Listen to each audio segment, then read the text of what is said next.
నమస్కారం అండి. నా పేరు డాక్టర్ రవికుమార్. మాది Vaibhav homeopathy clinic, old Bowenpally. ఈరోజు మనము మేజర్గా గ్యాస్ట్రైటిస్ గురించి డిస్కస్ చేద్దాం. గ్యాస్ ప్రాబ్లం గురించి, అంటే గడ్ GERD, గ్యాసో ఈసోఫాజియల్ రిఫ్లెక్స్ డిసీజ్ అంటాం. గడ్ ఇది చాలా మందిలో ఈ మధ్యకాలంలో చూస్తున్నాం. సార్, నాకు విపరీతంగా పొట్ట పట్టేసినట్టు అవుతుంది, అంత గ్యాస్ ఫామ్ అయిపోయింది, పైన ఛాతీ భాగంలో విపరీతంగా నొప్పి వస్తుంది, ఛాతంతా పట్టేసినట్టు అవుతుంది, ఏం తిన్నా కొంచెం తిన్నా కూడా కడుపు టైట్ అయిపోయినట్టు అవుతుంది, మోషన్ సరిగ్గా రావట్లేదు, ఎక్కువ గ్యాస్ రిలీజ్ అవుతుంది అని చెప్తుంటారు. ఇవన్నీ గ్యాస్ రిలేటెడ్ ప్రాబ్లమ్స్, గడ్ రిలేటెడ్ ప్రాబ్లమ్స్. అంటే మనం ఏం చేస్తుంటాము, గ్యాస్ ఎప్పుడు తినాల్సిన దానికంటే ఎక్కువ తిన్నప్పుడు ఇలాంటి ప్రాబ్లమ్స్ తలెత్తుతాయి. ఇప్పుడు మనం ఎంతవరకు తినాలి? లిమిట్ ఒక 100%లో మనం ఒక 60%లో ఫుడ్ తినాలి. మిగతా 30-40% కొంచెం వాటర్ తాగుతాం, ఫ్రూట్స్ తిన్నాం, మేనేజ్ చేయొచ్చు. మనం ఏం చేస్తుంటాం, బిర్యానీ తిన్నాం అనుకోండి, 100% తినేస్తాం, కడుపు టైట్గా తింటాం. అలాంటప్పుడే ప్రాబ్లమ్స్ మొదలవుతాయి. ఇప్పుడు మీరు రోజుకు 5 సార్లు తినండి, తప్పులేదు. కొంచెం కొంచెం తినండి, మీకు ఎలాంటి ప్రాబ్లమ్స్ అనేవి ఉండవు. మనం ఏం చేస్తాం, కొంచెం తింటే మన స్టమక్ సాటిస్ఫాక్షన్ ఉండదు. మనం ఫుల్గా టైట్గా తింటేనే తిన్నాం అన్నట్టు సాటిస్ఫాక్షన్ ఉంటుంది. కొంతమందికి రైస్ తింటేనే తిన్నట్టు ఉంటుంది. వాళ్ళు ఏం చేస్తుంటారు, ఎక్కువ రైస్ తీసుకున్నప్పుడు ఎక్కువ తిన్నప్పుడు అరగదు, డైజెషన్ అవ్వదు. డైజెషన్ అవ్వనప్పుడు గ్యాస్ ఫార్మేషన్ ఉంటుంది, దానివల్ల ప్రాబ్లమ్స్.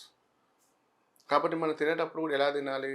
అందరు ఏదో పని ఉన్నట్టు విపరీతంగా ఫాస్ట్ పని, ఏదో వెళ్ళి మన కొంపలు అంటకపోతున్నట్టుగా విపరీతంగా ఫాస్ట్గా తింటుంటారు. అలాంటప్పుడు ఏం అరుగుతుంది స్టమక్లో?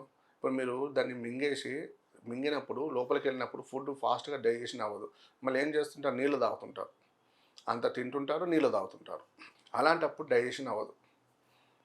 మనం ఏం చేయాలంటే ఎక్కువసేపు నమిలి తినాలి. టీవీ చూసుకుంటే తినడము, ముచ్చట పెట్టుకుంటే తినడము, ఫోన్ చూసుకుంటే తినడము. మనం తింటున్నప్పుడే, మామూలు ఉన్నప్పుడే షార్ట్స్ విపరీతంగా టక షార్ట్స్ చూస్తుంటారు యూట్యూబ్లో.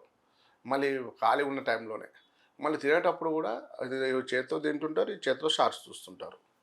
అంటే 2 పనులు జరుగుతుంటాయి. అంటే మనం ఫుడ్ మీద కాన్సన్ట్రేషన్ పెట్టట్లేము. అంటే ఏం చేస్తున్నాం, మనము ముచ్చట్లు పెడుతున్నాం, టీవీ చూస్తున్నాం, ఫోన్ చూస్తున్నాం. అవి చూసుకుంటే తినేసరికి అది అరగదు, అంటే మింగుతున్నాం ఎక్కువ. దానివల్ల మన ఇండైజెషన్ ప్రాబ్లం. మనం తీసుకుని తింటున్నప్పుడు కంపల్సరీ ఒక half an hour time spend చేయండి. మీరు అన్నీ పక్కన పెట్టండి, కొంచెం ఎక్కువసేపు నమలండి. ఎక్కువసేపు నమిలి తింటే కూడా మనం కొంచెం తిన్నా కూడా కడుపు నిండినట్టు అవుద్ది, సాటిస్ఫాక్షన్ ఉంటుంది, అరిగిపోద్ది, గ్యాస్ ఫామ్ అవ్వదు. నీళ్ళు తాగకండి. మీరు భోజనం చేస్తున్నప్పుడు నీళ్ళు తాగకండి. ఎప్పుడంటే భోజనం తర్వాత ఒక 5-10 నిమిషాల తర్వాత వాటర్ తాగండి. అప్పుడు మీకు ఉపయోగపడుతుంది, మంచి అరిగిపోతుంది.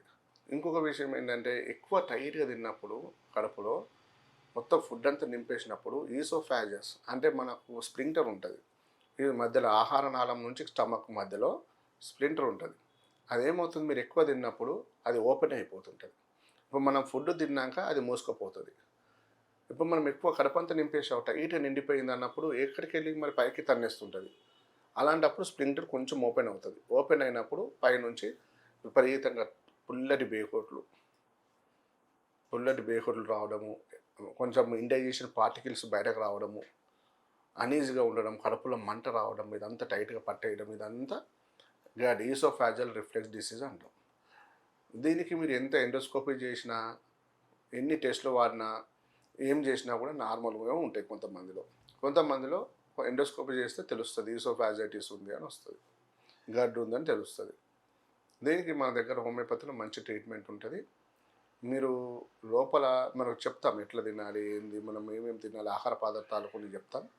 అది పాటించుకుంటూ మన హోమియోపతి మందులు వాడితే మీకు ఆ ఇంటెస్టైనల్ ట్రాక్ మొత్తం క్లియర్ అవుతుంది, మొత్తం గట్ క్లియర్ అయిపోతుంది, ఆహార నాళం క్లియర్ అవుతుంది, అల్సర్స్ రాకుండా ఉంటాయి, పర్మనెంట్గా క్యూర్ అవుతుంది. నమస్కారం అండి.